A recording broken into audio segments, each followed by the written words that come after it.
Pertengahan Desember 2020, hiruk-pikuk Pilkada Sumeneb menuai hasil. Pasangan Ahmad Fauzi Dewi Khalifah dinyatakan menang.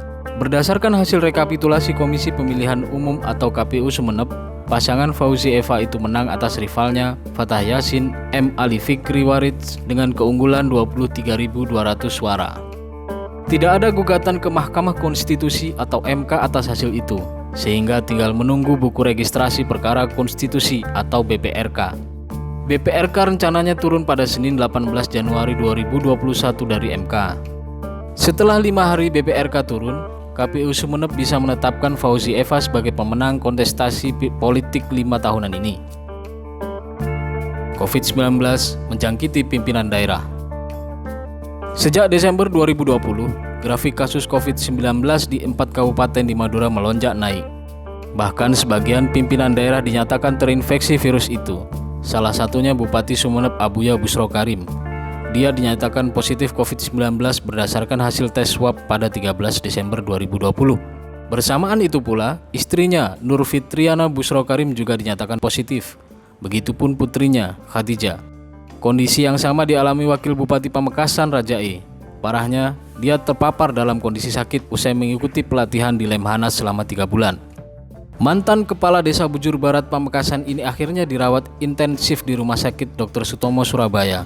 Sayangnya, kondisinya terus memburuk. Raja E akhirnya dinyatakan meninggal dunia pada Kamis 30 Desember 2020. Istri Wakil Bupati Pamekasan Yuni Lailatul Fitriah Raja E yang tengah hamil juga dinyatakan positif COVID-19. Dia dirawat di salah satu rumah sakit di Pamekasan. Tidak hanya pimpinan daerah, sejumlah pejabat OPD di Pamekasan juga positif COVID-19. Duka mendalam meninggalnya Wakil Bupati Pamekasan dan Sekjen Basra Madura. Kabar meninggalnya Wakil Bupati Pamekasan Raja E jadi kado terpahit pada tahun 2021.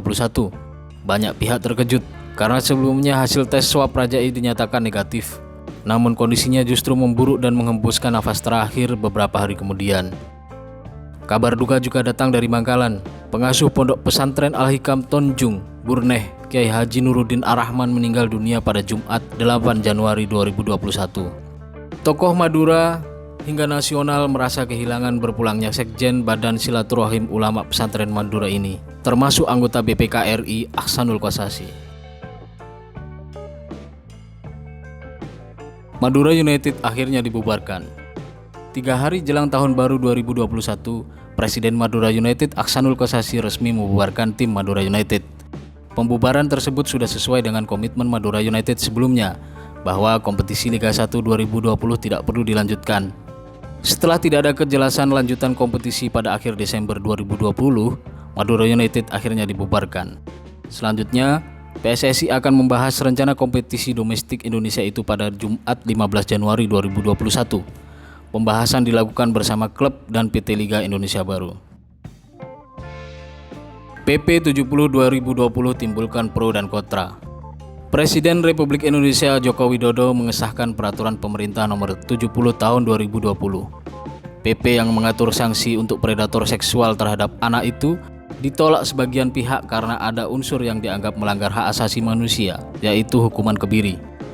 Ada juga yang menolak karena ada rancangan undang-undang tentang penghapusan kekerasan seksual atau RUU PKS yang seharusnya diutamakan.